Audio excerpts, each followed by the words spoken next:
When I checked my savings account and saw a balance of $0, I realized that my stepfather had taken everything to buy gifts for his biological son. That morning, when I walked into the bank, I had no idea that within minutes, everything in my life would shift. I had been there plenty of times before, it wasn't new. Every visit to check my savings gave me a small sense of pride and comfort. Watching the balance grow bit by bit with every overtime shift, every skipped coffee, every birthday gift I never bought myself, I didn't mind the sacrifices. I knew exactly what I was saving for, my future. I wasn't relying on anyone to help me, especially not Aaron, my stepfather. I knew better than to expect anything from him. That's why I worked hard to build something for myself. I didn't have a specific reason that morning, but something nudged me to stop by the bank before work. I just needed some cash for a few minor things. Nothing urgent. But it felt good knowing I had money to fall back on, money that was mine. I waited patiently in line, watching people come and go, until it was my turn. I handed the teller my ID, gave my account details, and requested a small withdrawal. I expected the usual transaction, nothing more. But instead of cash, I got confusion. She frowned, typed a bit longer than usual, then looked at me with hesitation before saying the words that made my stomach drop. "There are insufficient funds in your account." At first, I thought I misheard. I asked her to check again. There had to be some mistake. I knew what I had saved. I had checked just a few weeks earlier. She double-checked, then printed out a statement. That's when I saw it, a full withdrawal made the weekend before. I felt the air leave my lungs. Everything I had built. Gone. In one move. I remember gripping the counter to keep my balance. My body felt cold, and my heart raced. I asked her who authorized the transaction. She calmly explained it had been made by the other account holder. Aaron. My mind raced. My stepfather. The same man who never had money for rent, for food, for my schoolbooks. The same man who always seemed to have enough, though, when his son Liam needed a new bike, or a new phone, or a summer camp spot. He had cleaned out my account. The wave of nausea was immediate. I couldn't breathe. I asked for the date of the transaction. She told me. And like puzzle pieces snapping into place, I remembered that exact day, Liam had posted about the surprise of a lifetime from his dad. A week-long trip to Cancun. New clothes. Designer luggage. Photos of beach sunsets and poolside cocktails filled his Instagram feed. And it was my money. I don't remember leaving the bank. I just know I ended up sitting on a bench outside, shaking as I pulled out my phone. I dialed Aaron's number with trembling fingers. He picked up after a few rings, his voice as indifferent as ever, like he couldn't be bothered. I didn't even ask how, I asked why. Why would you do this to me? Why would you take everything? And his answer. I'll never forget it. You'll figure it out. Liam needed it more. No apology. No shame. Just cold justification. As if my years of saving meant nothing. As if my dreams didn't matter. As if I didn't matter. And that was the moment I decided. This wasn't going to end here. He thought I would stay quiet. He thought I would do what I've always done. But this time? This time, I was going to show him what consequences feel like. Update 1. That night, I barely slept. Or if I did, it was only in fragments, short, restless moments where I'd drift off, only to jolt awake with the same vision burned into my mind, that empty account statement. Liam's photos. The resort. The clothes. The fake smile he wore. And Aaron's voice in my head, cold and dismissive. Liam needed it more. Every time I tried to calm down, it hit me all over again. That knot in my stomach. That helpless, bitter rage I couldn't contain. I'd never felt anything so consuming. It was like fire under my skin, hot, painful, impossible to ignore. I spent the early hours pacing my room, clenching my fists, fighting back the urge to scream. I kept replaying everything, wondering if there was some loophole, some way to fix it. I considered calling the bank again, hoping maybe they had missed something. But deep down, I knew what they'd say. Legally, Aaron had the right to drain that account. Because when I first opened it at 16, the bank said I needed an adult as a co-owner. He was the only option then. I always meant to take him off later, once I turned 18. But I kept putting it off, thinking, why would he ever touch it? I was so naive. So no, there was no fraud. No theft in the eyes of the bank. Just a legitimate transaction by someone with full access. The system wouldn't help me. And that realization, that no one would fix this but me, hit me hard. I just sat on the edge of my bed, staring at the wall, completely numb. Everything I had done to protect my future felt worthless. I had worked for years to avoid ever having to depend on Aaron. I made sacrifices. Skipped parties. Took extra shifts. Said no when my friends splurged on stuff I couldn't afford. Because I thought that building my own foundation would protect me from disappointment. But he took it anyway. Even when I stood on my own, he found a way to knock me down. By the time the sun started to rise through my window, something inside me shifted. I realized I couldn't keep sitting there in shock while he went about his life, pretending nothing happened. While Liam used my savings to live some fantasy life. While I suffered in silence. I wasn't going to let them get away with it. The first person I called was my mom, Evelyn. She and Aaron divorced when I was 9. She's always been the patient one. The calm one. The one who never said a bad word about him, even when she probably should have. But if there's one thing that sets her off, it's injustice. And this wasn't just injustice. This was betrayal. She answered groggily. She works nights, so I knew she'd just gotten to sleep. But I didn't even give her time to ask what was wrong. I just unloaded everything. My voice shook with anger, and I barely got the words out without crying. I told her about the bank, the withdrawal, the phone call, the trip, the way Aaron had brushed it off. For a moment, she didn't respond. Not because she didn't believe me, she did, but because I think she was fighting to stay calm. Then, when she finally spoke, her voice had changed. It was sharp. Clear. Focused. He's not getting away with this. She didn't yell. She didn't curse. She didn't fall apart. Evelyn didn't do any of the things I expected. She just went straight into action mode. She asked for the full amount. The date of the withdrawal. The name of the teller, if I had it. Whether I still had the printout. I gave her everything I could remember, and every answer made her quieter, colder. She asked why I never told her Aaron was listed on the account. I told her the truth. At 16, I didn't think it mattered. He was my legal guardian. The bank said I needed a co-owner. I thought it was just a formality. I always thought I'd change it eventually, but it never felt urgent. That silence returned, but it wasn't disappointment, it was calculation. This isn't over, she said. You're coming to the house after work. We're going to talk. I know a couple lawyers. We'll figure something out. I hung up feeling a little less lost, but still raw. Still burning. The rest of the day passed in a daze. I couldn't go to work. Couldn't eat. Couldn't smile. The idea of pretending nothing was wrong made me feel sick. I stayed in my room, staring at the ceiling, asking the same questions over and over. Why me? Why would he do this? Why was I never enough? That afternoon, I went to my mom's house. She had her laptop open. A notebook already half filled with scribbled notes and highlighted terms. She hadn't wasted a second. She told me that, legally, it might be impossible to get the money back, but that didn't mean we were helpless.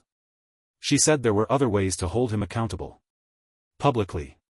Financially. Emotionally. But then she looked at me with this expression, one I hadn't seen since I was a kid. It was protective, fierce, sad, but firm. This isn't just about the money, she said.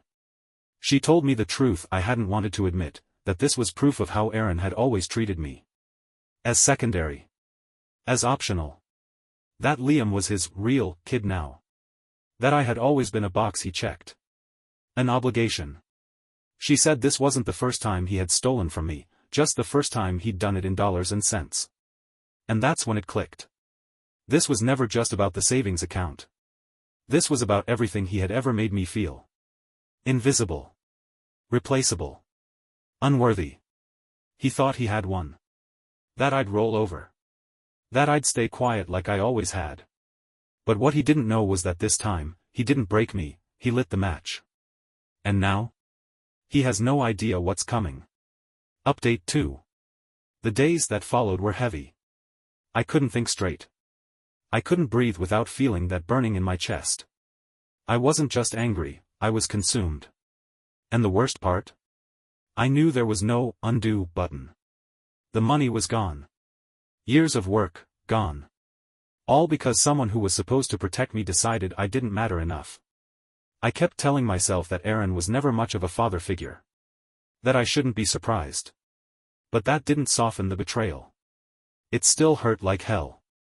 My mom and I were making progress with the lawyer she knew. We reviewed the account details, looked at every option. The answer was always the same: legally, he had the right to take the money. But that didn't mean he had the right to walk away like nothing happened. And that's when the rage in me began to shift. It started to cool. Not because I was getting over it, but because I was getting focused. I didn't want a dramatic scene. I didn't want to scream at him, or trash his car, or call him a deadbeat in front of Liam. No. I wanted him to feel what I felt. I wanted him to understand what it was to lose something that mattered. To have control ripped out from under him. To watch everything unravel, and know there's no one coming to save you. So, I decided to start with his reputation. Because if there was one thing Aaron cared about more than money, it was his image. To most people, he was the devoted dad. The guy who coached Little League. The one who brought cupcakes to PTA meetings. The one who posted Facebook photos of barbecues and road trips with captions like, "Family first always." He wore that role like armor. But it was all fake. And I was about to peel it off. I started small, with phone calls. My grandmother on his side, Aunt Marla, a couple of cousins I rarely spoke to but who still thought Aaron walked on water. I called them one by one. I didn't shout. I didn't cry. I just told them exactly what happened. How I had been working since 16. How every cent I saved was for college. How one day, I went to the bank and it was all gone. How he had taken it. How his son posted beach pictures the same day the account was emptied. At first, a few of them didn't believe me. They said things like, "Are you sure?" or, "That doesn't sound like Aaron." So I showed them. I texted them screenshots of the transaction. I pointed them to Liam's public posts. I gave dates. Numbers. Evidence. And then the disbelief turned into silence. And silence turned into anger. My grandmother was the first to say it. He didn't. Then, a long pause. I can't believe he did that to you. She didn't defend him after that. She didn't even try. I kept going. I told everyone who had ever praised him. Everyone who ever believed the Aaron the Superdad show.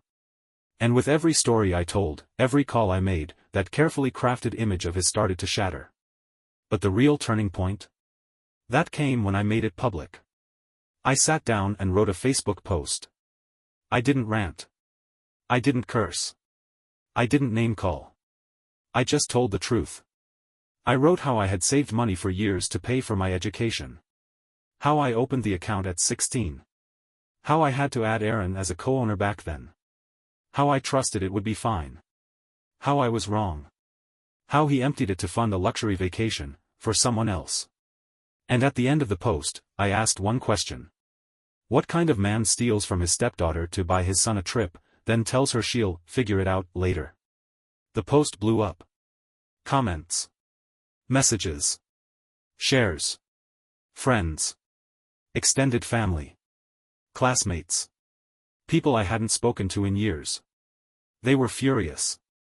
And they weren't afraid to say it out loud. Some of them tagged him. Others messaged me privately to ask if it was true. And to every single person, I said, yes. I have proof. I don't know exactly when Aaron saw the post, but I do know he called me the same evening. 6 missed calls. Then a 7th. I picked up. And just like I expected, he was yelling. He accused me of humiliating him. Of ruining his name. Of dragging private family matters into the public. He said I was making a mountain out of nothing. He said I had no idea what kind of pressure he was under. He didn't say sorry. He didn't admit fault. He was mad because people knew. He told me coworkers had seen the post. That his boss had pulled him aside. That people were calling him, asking what kind of man does something like this. He tried to flip it on me. Said I was being childish. Said he always tried to do what was best for the whole family. That I wasn't being fair. And you know what I did? I gave him back the line he gave me. You don't need your reputation right now. Silence. I imagined his face. That slow realization that I had used his words against him. That I had turned his coldness into my weapon. I hung up. And at that moment, I knew. This was far from over. Update 3. Days passed, and Aaron didn't call again. No texts. No voicemails. Nothing. At first, I thought maybe he had finally realized how wrong he was. But no, that wasn't it. His silence wasn't about guilt. It was about damage control. He was trying to pretend none of it was getting to him. Like my post, the phone calls, the crumbling reputation, none of it mattered. But I knew better. Because the calls kept coming. Messages poured in.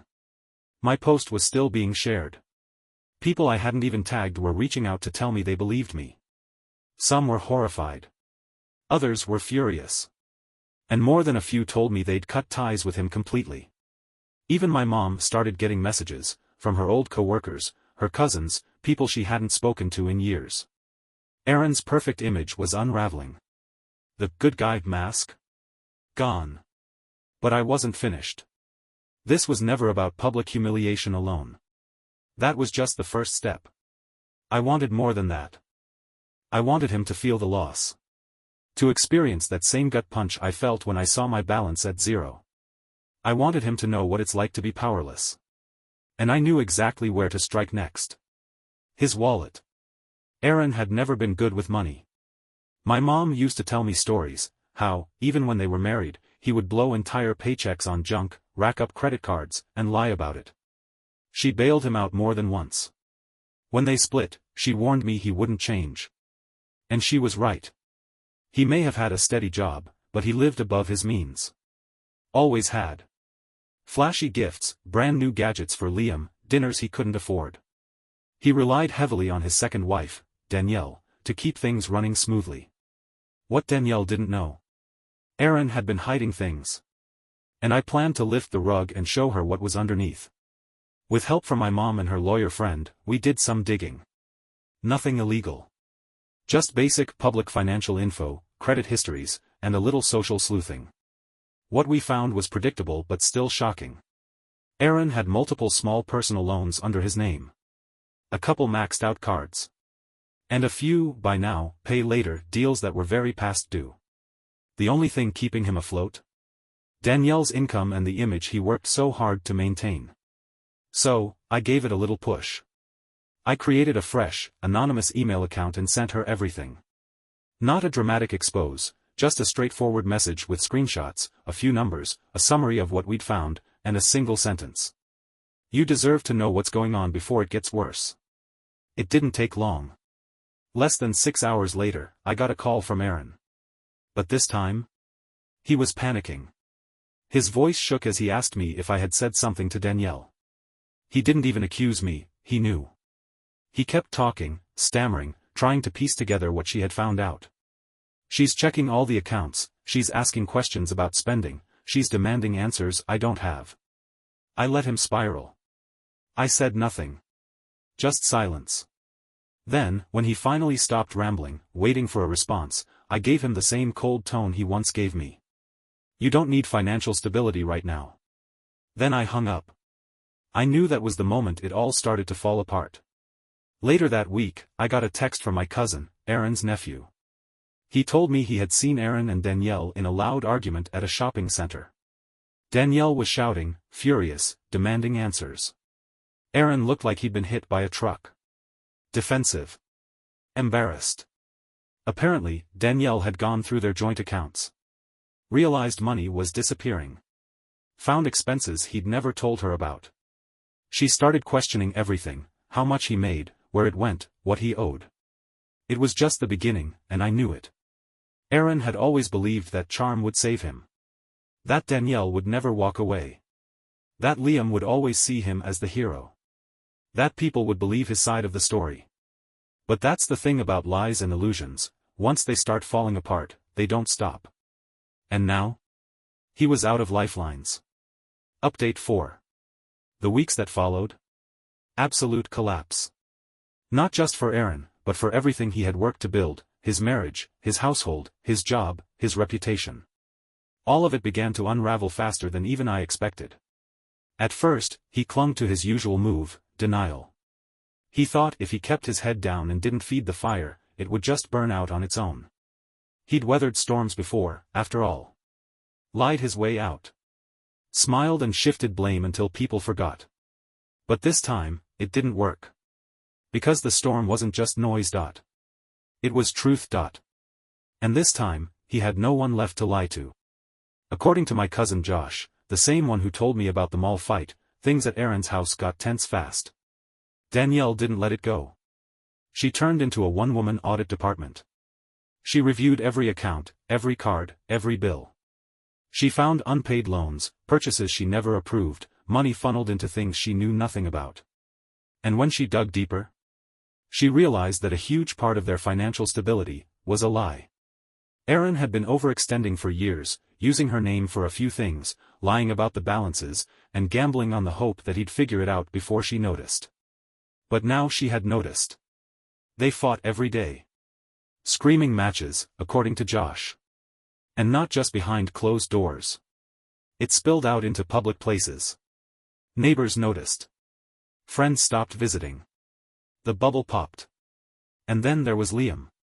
He went from constantly posting pics of new gear and tagging his dad in "best day ever" captions, to going radio silent.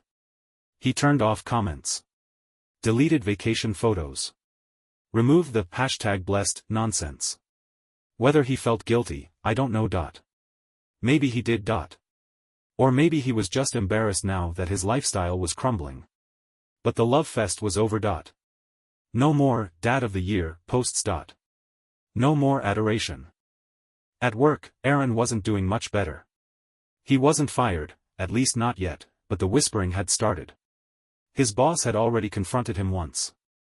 Clients were uncomfortable. The HR rep had a chat about personal integrity.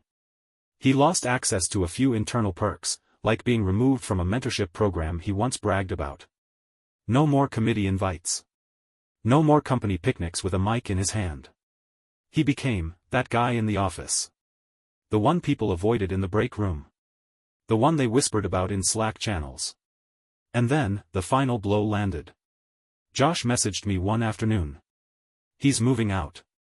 Danielle kicked him out last night. At first, I didn't believe it. I mean, I wanted to. But I always figured Danielle would crack, then cave. That she'd forgive him. That she'd talk herself into staying, for Liam's sake. That Aaron would work his spin and weasel his way back in. But not this time. According to Josh, she packed his things herself. Threw a duffel bag into the yard.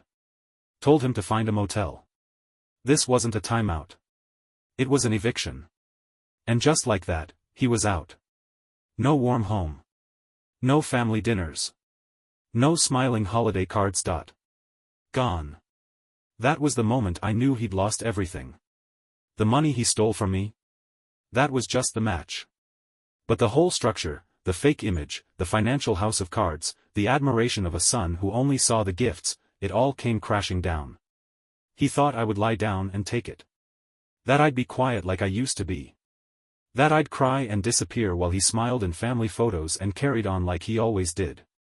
But what Aaron never understood is that when you burn someone who spent their life staying quiet, you don't just create an enemy, you create consequences. He walked away with my savings. And I walked away with his entire world. Final update. It's been several months since I last heard a word from Aaron directly. Not because he didn't try, he did. A few desperate texts, one or two half-hearted emails. But I never answered. I blocked his number. Muted his email. Cut off every path he could use to reach me. I told family members, don't pass along messages.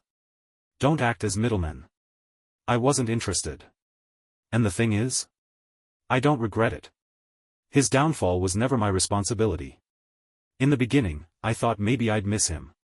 Not him as he is, but the idea of him. The dad I used to wish I had. The one I told myself he could be if he just tried harder, cared more, picked me for once. But as time passed, something strange happened. The rage started to fade. Not because I forgave him, but because I reclaimed my power. I got back on my feet. I found a way to keep moving forward, through student aid, some emergency loans, and a brutal part-time job that pays just enough to get me through school. It's hard, sure. But it's mine. And that means more than comfort. Every day I stand on my own is a day I know I'll never owe Aaron anything again. My mom, Evelyn, has been a rock. She checks in daily, helps with food when she can, even proofreads my essays like I'm back in high school. But beyond that, she gave me something Aaron never could. She reminded me that what happened doesn't define me.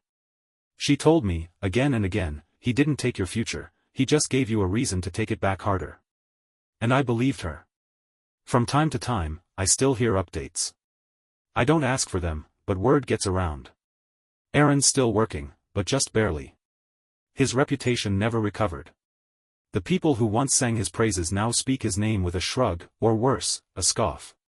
The man who loved the spotlight now walks in shadows, avoiding eye contact in the grocery store. Danielle never took him back. Last I heard, she filed for separation officially. The rental apartment he's in is small, overpriced, and temporary.